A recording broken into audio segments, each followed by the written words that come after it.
To get started, these are the materials I'm going to be working on. I've got my crepe fabric, it is 2.5 yards. I've also got my pattern here. My basic border is for both the front and the back. I have a detailed tutorial on my YouTube channel. If you don't know how to do this, the link would be in the description box below. I've also got some other tools, my paper scissors, marker pens, I've got sellotape and pins, and also my pattern master, all for the alteration of the pattern. Now let us proceed with this tutorial. So the first thing I'm going to do is I'm going to be determining the length of the off shoulder. Remember, this is an off shoulder dress and I'm going for 5 inches, and I'm going over to mark it on both the front and my back pattern. It's always easier when you have your front and back pattern on the same paper. It makes alteration really easy to do. So I'm going over to mark the depth of my neckline. So this is where my neckline will be starting from. After that, I'm going to be marking the chest line measurement, and for me it is 12 inches, and half of that is going to be 6 inches, and I'm marking it on the front pattern. After that, I would go ahead and redraw the armhole. You always need to do this for an off shoulder dress, so the other armhole I crossed out, I no longer need it. Now this dress has an underbust detail, and I'm going over to draw in a curve from the chest line that will match up with the dart I have along the underbust. So I'm just going over to use my pattern master to draft out a curve. You can also use your hand, however I'm using my pattern master to just draft out the curve. It's more like a corset, but it's not exactly a corset. But if you have been drafting or working on a corset, this should be easier for you. So I'm taking that line from my chest line all the way to the underbust region. The next thing is to cut. However, before cutting, I would need to close my dart. You can see that I had already started cutting, but you will need to close your dart. So what I'm going to do is to grab one end of my bust dart and close it up, and from that you will notice there is an alteration in the curve that we drew. So I'm just going over to reblend the curve. The alteration would also depend on the measurement you use for your bust dart. So if you're using like 2 inches, you should expect a wider range of variance, and you will need to blend your curve appropriately. So I'm just going over to blend my curve and also tape down my dart, after which I'm going to be taking out this underbust region. So I'm going to be calling this part the underbust region. So whenever you hear me call underbust region, you should know that I'm talking about this upper part of the pattern that I'm cutting out.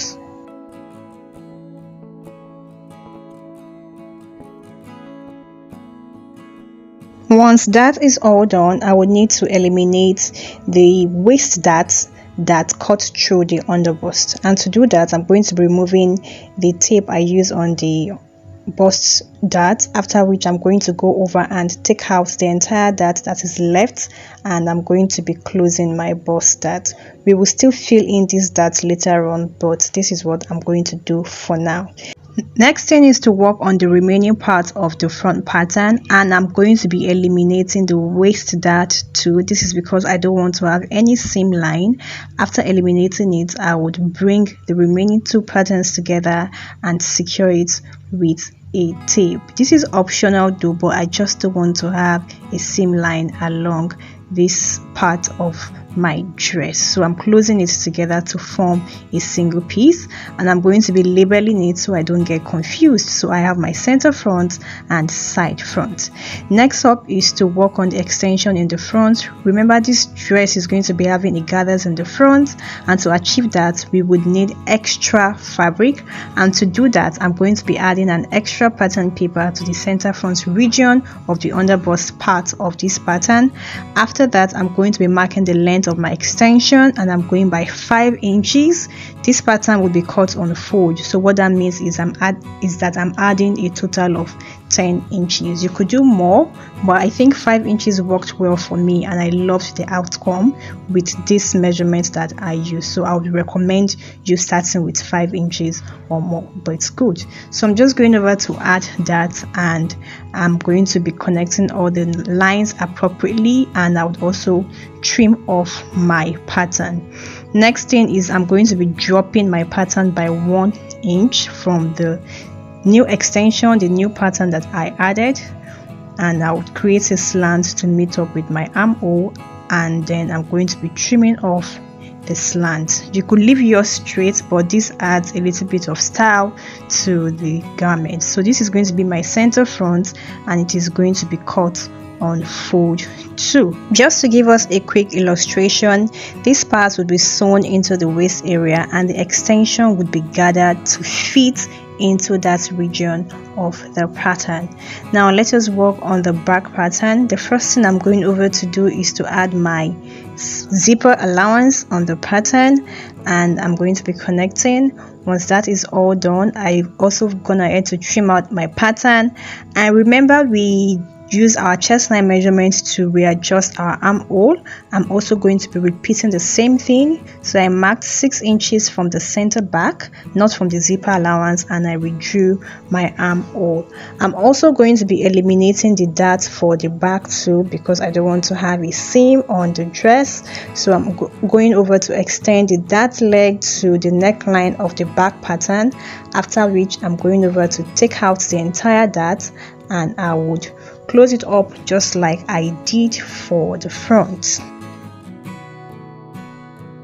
I'm done, and this is my back pattern, and I'm going over to label. So I have my center back and my side back. It is very important to label. Next thing I will do is to join both of my patterns together at the side. So for this dress, I don't want to have any side seam on the upper borders, no dart lines, no side seam. What will I do? I will just go over, grab my tape, and then match up my pattern at the sides together. This is my first time of making a dress this way, and I must say that I loved the outcome. It looked so neat with no side seam, and it came out really perfect. So I'm going over to match up my patterns at the side, trim off any excess, and here is what I have. So I have my entire center front, side front, and the back pattern matched together. For the bust region or the under bust region, I want to close up the waist darts that cut through the under bust, so as to make cutting on fabric very easy. And to do that, I've gone ahead to place a fresh pattern paper underneath, after which I'm going to be closing my darts, and then I would use my marker pen to trace, to blend, because whenever you close your darts, you would need to do what is called a dart throwing, because they won't align. So I just went ahead to close and trace, and I'm going to be cutting it while closed so that I can get the exact curve for that region. And once that is done, I'll trim off the excess pattern, and that is all I need to do to close this dart right here. While cutting, I'm going to be cutting 2 fabric pieces. However, I'll cut them differently. The first one I will cut without the extension, and that is going to be the lining. And the second one I'm going to be cutting with the extension, and this is going to be my main fabric. The one with the extension would be gathered, while the lining would be used to finish off the raw edges. For the main body, I'm going to be cutting 2 pieces also. One would be the main fabric and the other would be the lining. And for this, I'm using my fabric for both the main fabric and also the lining too. And I'm going to be cutting the center front region on fold. The next thing would be to move on to the skirt part. Guys, for the skirt part, we are going to be doing some calculations. Now, if you look at the picture on the screen, which is the style inspiration for this dress I'm making, you would realize that there is a slit at the front. Although it is not positioned at the center front, it is positioned in between one half of the center front. Now, I'm going to be doing a simulation of our waist. Remember, our waist is round, so let's say this is my waist measurement, and then this imaginary line would divide the front from the back. So from here to here I would have the back, and from here to here I would have the front. So let me assume that this line divides it into two. So I would have the center back where my zipper would be, alright, and this is my center front. Now if the slit is at the center front, I would not need to be doing all these calculations. All we need to do is to divide the waist by 2 and then get the radius. But I want to be accurate about the radius that I'm working on. Now if you look at that picture again, which I'm going to put for us to see again, the slit is somewhere in between here, like half of one part of the front, okay? And if you look at this entirely, this segment is 1/4 from our primary school mathematics. This segment is also 1/4. This segment is also 1/4, and this I've already divided it into 2, would be 1/8 and 1/8. Now if you are looking at this again, you would see that we need 2 flare. One will start from the center back where the zipper is going to be, that would run all through one half of the back, through the first half of the front, and stop here where the slit would be. And we also need another flare that will continue from here all the way to the center back where we are going to be fixing our zipper. Now the question is, which measurements am I going to be using to get the flare? Now my waist measurement is 25. My entire waist measurement is 25. But I need to know what to use. I need to know the measurements that would cover from here and stop here, and that will cover from here and stop here. If my slit is halfway here, all I need to do is to divide my waist by 2. So I know from here to here I would use 12.5. From here to here I would use 12.5. Now what are we going to do? We're going to add up this, this, and this. If I add this up, 1/4 plus 1/4 plus 1/8, I'm going to mark this as my first radius. I would have 0.625. And if I add up 1/8 plus 1/4 as my second radius, or not really the radius but what we are working on, I'm going to be having 0.375. Now I need to know the watts of 0.625 in 25, and that's simple. I would multiply 0.625 by 25. I have 15.6. okay, so that means the waist measurement, waist 1, that I need is 15.6. For the waist 2, I'll be multiplying 0.375, let me do it here, by 25, and I have approximately 9.4. If I add this up together, I should have 25. We can do it. If I add this up together, I have a total of 25, although this is not what I'm working on. Now, since I already know the measurements to use for my circles, because we need 2 different circles, we will now go back to dividing. I'm going to be dividing my waist measurement by 3. So for waist 1, I'm going to be dividing 15, but before dividing I would add 2 inches, 1 inch to join the 2 flares together before the slit, and another inch for the zipper. So plus 2 inches, so 15.6 plus 2 divided by 3, and for the second one it will be 9.4 plus 2 inches seam allowance divided by 3. So I'll do these calculations for us. Guys, I'm done. For the first flare, this now is my radius because I have already divided by 3. Remember, for your circle you can divide by 3 or by 6, but for this I'm dividing by 3. So my first radius is 5.8 and the second radius is 3.8. The length of my flare is 25. So I'm just going to do an illustration on paper because this table is too small to really illustrate. Now we are going to assume this is my fabric. I would fold it into 2, just the normal way we cut our flare. I'll fold it into 2. For the first flare, I would mark my radius of 5.8. So assuming from here to here is 5.8, I would mark it all around, and then I'm going to be marking my length of 25. Let's say it is somewhere around here, and then I'm going to be marking it all around. So this is going to be the first flare. For the second one is also going to be the same thing. I'll mark my radius of 3.8. Let's say 3.8 is from here to here. We have 3.8, and then the length also 25 is also going to be something like this. So I'll go ahead and cut it out. So this is how I'm going to be cutting out my flare. Okay, so this is just what I'm going to be doing. So this one here is going to be the second flare. I really hope you understand this. It seems like a lot of calculations, but if you are going to be doing this, you don't need to go through these calculations that I did. Just pick these values, whatever your waist measurement is. If your waist is 30, 0.6 times 30, 0.3 times 30, provided you want a slit at this position. If you want a slit at the center front, simply divide your waist by 2 and then get your radius from whatever measurement that you have. For the sleeve, we would also need to do some calculations.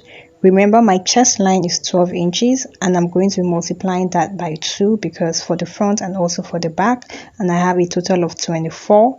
My round shoulder measurement is 39 and I'm going to be deducting 24 from 39, and that gives me 15.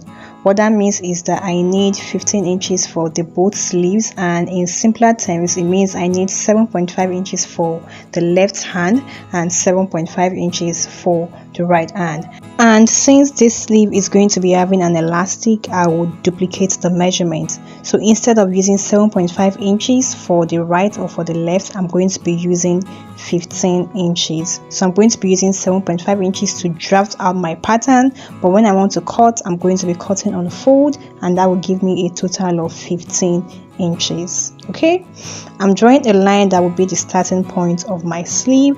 The next thing I will do is to mark out my elastic allowance, which is going to be 1.5 inches, and this is going to serve as my elastic casing allowance and also where my sleeve measurement would start from. The next thing I will do is to mark out the 7.5 inches. Remember, we are cutting the sleeve on fold, after which I'll mark out the length of the sleeve and also the elastic casing allowance at the hem of the sleeve. That also is 1.5 inches. I'm just going over to draw out all of my lines. Once I'm done, the next thing I'll do is to mark 3 inches down from where my sleeve itself will start from without the elastic casing allowance, and after that I'm going to be drawing the armhole for the sleeve. And to do this, I'm going to be bringing in my pattern because I don't want to struggle with this when I'm sewing, and I'm going to be matching the starting point of my pattern to the 7.5 inches that I marked, and I'm going to be using my marker to trace the armhole on my sleeve pattern, and I'm going to be marking out where I joined both the front and the back together. That is where my side seam for the sleeve is going to stop. The next thing I will do is to mark out the 1 inch extension, 1 inch side seam sewing allowance for the sleeve because I would need to join my sleeves together, after which I'm going to be marking my exact round sleeve measurement. Remember, we are going to be putting an elastic and we need an excess of fabric to be able to pass an elastic through successfully. After all of this is done, I would go over and then trim off my sleeve pattern. If you notice, I did not extend my line to the elastic casing allowance. This is because I need to fold in that elastic casing allowance so that it can blend with the side seam of the sleeve, and when I'm sewing I will not be short of fabric. I'm also going to be repeating the same thing to the elastic casing allowance at the top part of the sleeve, fold it in and then trace it along the armhole of the sleeve. When sewing, it has a way of blending properly and you will not be short of fabric. If you cut it directly, you might be short of some fabric. I'm done trimming off my sleeve pattern, and here's what I have. When I fold in the casing, it blends in properly both on the outside and also on the inside. So I'll just need to cut 2 pieces of the sleeve for this dress. I'm done cutting out all of my pattern pieces. This is the skirt pattern and this is the bigger flare like I illustrated. You can see the radius is quite wide and this right here is the smaller flare. When cutting, you want to make sure that you cut in such a way that when you place right sides against each other, they blend properly, okay? And also I have my upper bodice. This right here is the underbust area. I have the part that would serve as the lining without the extension, you can see it, and I also have the part with the extension. So this is the part without the extension and this right here is the part with the extension, and I added my seam allowances where appropriate. I also have the body of the dress, two fabric pieces cut out. One would serve as the lining and the other would serve as the main fabric. To get started with the sewing, I'm going to be starting off with the part that has the extension, the upper part, and the first thing I will do is to run a basting stitch at the upper part, that's at the neckline area and also at the underbust region. And once I'm done running the basting stitch, I'm going to pull the thread together to create gathers. Afterwards, I'm also going to be joining my skirt pattern together and I'm going to be placing the skirts against each other, right side facing each other along the part where I want the slits to be. So you want to be very sure you're joining it along the part where you want the slit to be. I want my slit to be a length of about 17-18 inches thereabout, and I'm going to be marking the length, and I will sew normally from the waist up until that length, and from that length up until the hem I'm going to be using a basting stitch which I will loosen later on, but I need that stitch sewn down so that I can get a really nice crease line when I want to sew the slit properly. I will explain this later on. You will really understand this later on when I'm done. So I'll use a basting stitch to stitch all the way down from where my stitch length would end from. Also for the sleeve, I would go over and sew in my elastic casing hole. For the top part of the sleeve or for the hem, I'm going to be sewing in the elastic casing. Take half an inch inward and also fold over by 1 inch, which would serve as the casing, and repeat likewise for the top part of the sleeve too. And I'm going to be passing my elastic casing through it. I'm done creating the gathers like I illustrated. I sew in a basting stitch and pull the thread to create gathers, and I have my lining here. Also, the good thing about the lining is since your lining is your exact measurement, you would use your lining to adjust your gathers to your exact measurement. So that is why you need to cut your lining as your measurement. What I will do is to place right side of my lining against the right side of the fabric, and I would go over and adjust my gathers according to the length of the lining. Remember, our lining is the exact measurement. It is our exact measurement. So if you pulled your gather stitch too much, you would need to open it up, and if it was too loose, you would need to pull it in together to fit into the lining. Once that is all done, I would go over and sew this together only at the neckline, but not at the lower end, not at the underbust region. I'm done sewing, and you will need to trim this properly to reduce the bulk of fabric. Opening this up, this is what I have. You would see the gathered fabric on one end and the lining on the other end. The next thing I will do is to push the seam to the lining part and stitch it down. Do a top stitch of the seam down. Here is my skirt, and I've joined the big circle to the smaller circle together. I also give the seam line a very good press. Remember, I said I need the crease line for the slit to come out neatly. So this is this line here from where my slit is supposed to end. I use a basting stitch to sew it all the way to the hem. What I will do is to go and loosen that stitch. Now you need to sew that stitch so that when you're ironing, you can have a perfect crease line. So I'll go over and loosen that stitch, and this is what I have. After which I'm going to be piping that edge. I would fold half an inch inward, secure it with my pin, and go over and sew it down. So I'm just going over to fold half an inch of my slit inward so that I can secure the raw edges. I'll do likewise for the other side of the slit, and once that is all done, I'll go over and sew from one slit all the way across to the other slit. This makes it easier to sew, and here is the outcome, and this is what it looks like on the inside. Moving on, I will need to join the underbust region to the waist area. That's the main body of this dress, and to do that I'm going to be pinning it together. So I'm going to be placing right sides against each other, and if you notice, I am only pinning the parts I gathered, excluding the lining. I'm going to be sewing the lining separately and the main body separately. So I'm just going over to pin the edges together and then adjust the gathers to fit into the underbust region. Okay, and once that is all done, I'll just go over and sew it down. I'm done joining it together, and I'll go over and stitch this down. When stitching, you want to make sure that your thread is not showing. I will also repeat likewise for the lining. I will bring the part of the fabric that serves as the lining, pin it down together, and go ahead and sew this all around, all the way down. So guys, I'm done sewing, and here is what I have. So I have the lining all sewn down. I had a bit of an excess, so I had to pleat, and which is fine. It's for the lining, it's fine. I have my lining on one side, and here is my main fabric on the other side. The next thing would be to join the skirt part to the waist area, and to do that I'm going to be notching the midpoint of my upper bodice of the main body.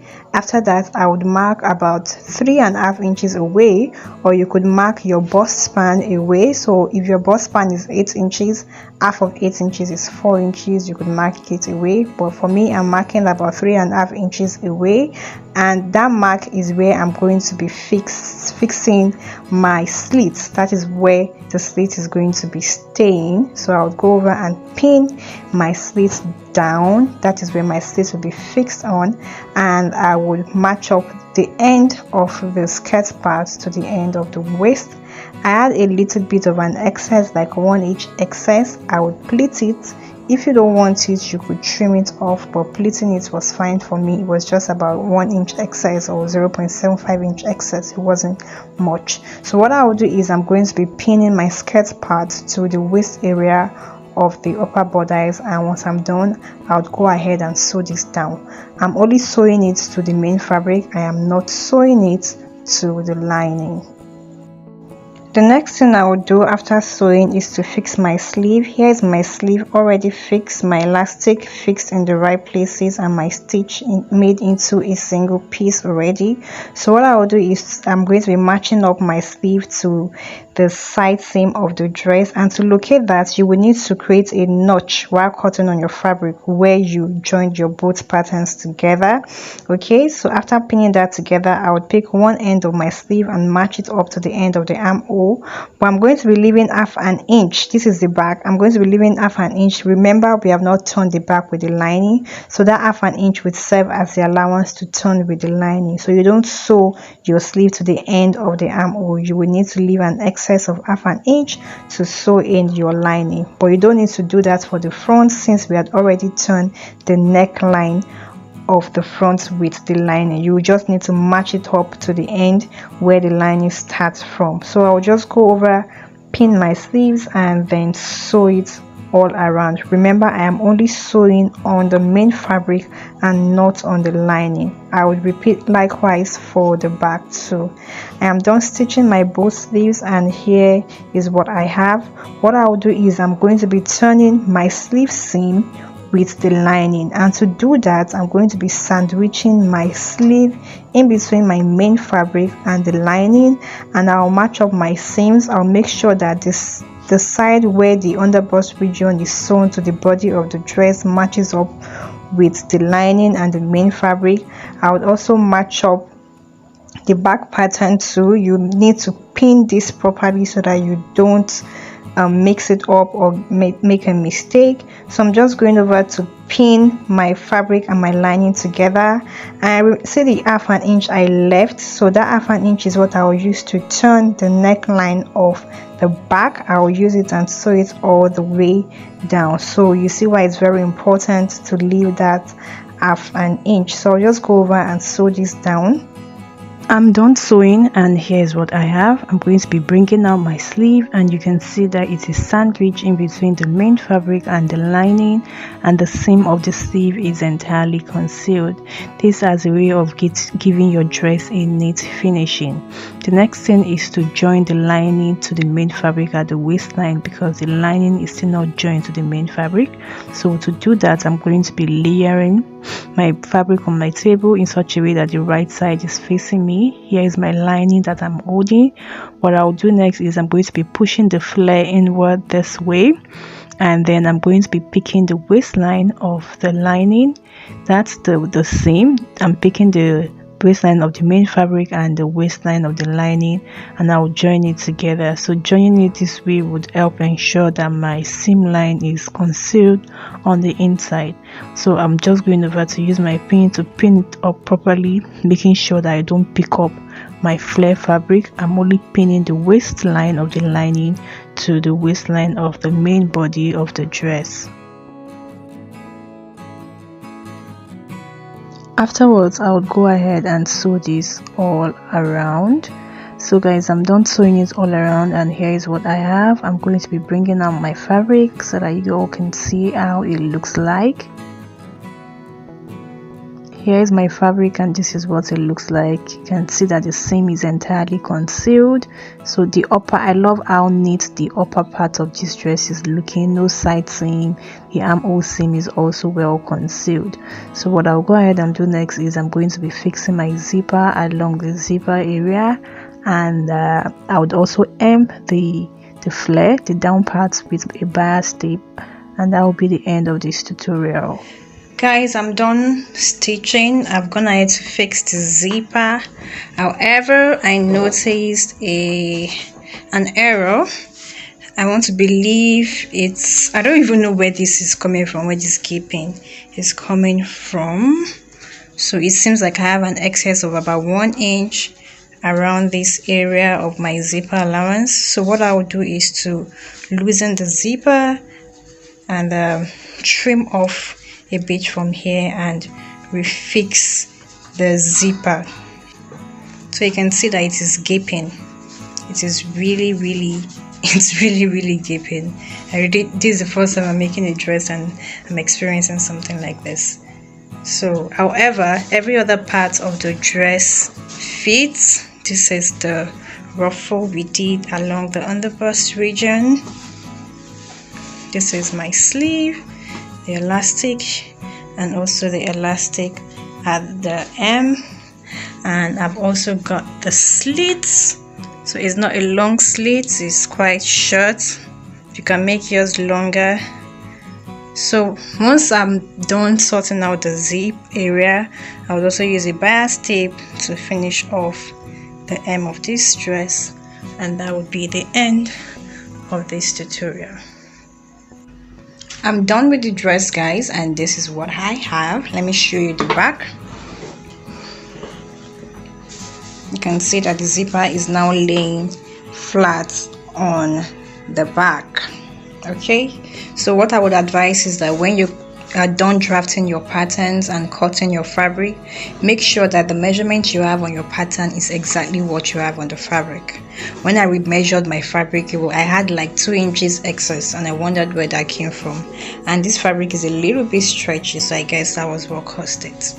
So if you found this tutorial helpful, make sure you give it a thumbs up. If you haven't subscribed to the channel, kindly click on the subscribe button below. And until my next video, guys, make sure you have a wonderful day. Goodbye. See you all next time.